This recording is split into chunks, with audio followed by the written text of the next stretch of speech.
I work overnight, so I get it all the time where I get like a bitch that's in dystocia and it's, those puppies aren't going to come out. It needs a C-section and they've got like 200 quid. Obviously, the insurance isn't going to cover a C-section because it's to do with breeding. I find those really tricky because you end up getting to the point where you're like, these puppies don't come out.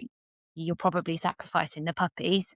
At least the mum will die if they don't come out eventually. And it's how you get around that problem. So um, I think, for block cats, for example, if a block cat came in and they had no money, then I'd say, okay, well, I methadone them.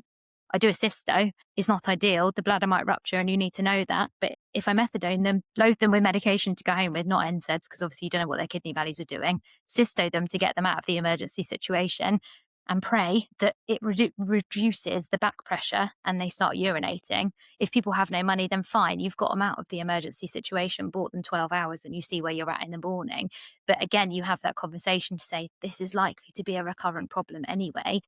And if you have zero money to be able to deal with that, is it something that you want to embark on in the first place? I think you have to have those sort of frank discussions with the owner, as well as keeping the animal's best interest in mind. It's really hard, isn't it? There's no right or wrong. And I think everyone does it really differently, don't they? This is like Emerge versus GP now, because now you've gone Yeah. into your Emerge job and I've gone into my GP job. Even though in the past we've been, so like you're talking like an Emerge vet there, because you've just Yeah. passed me that bloody cat in the morning is going to come in with a massive bladder. I'm going to have a list as long as your arm all ready to see. And now this client's going, well, the Emerge vet last night just drained his bladder and said it might unblock magically.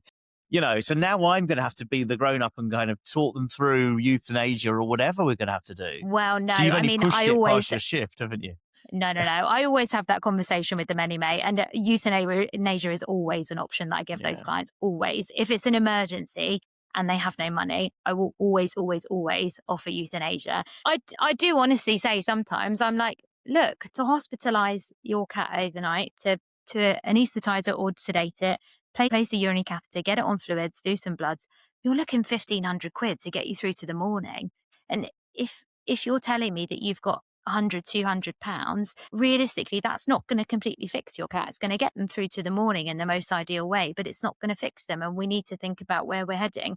I think these conversations are never easy and everyone is going to have a completely different opinion.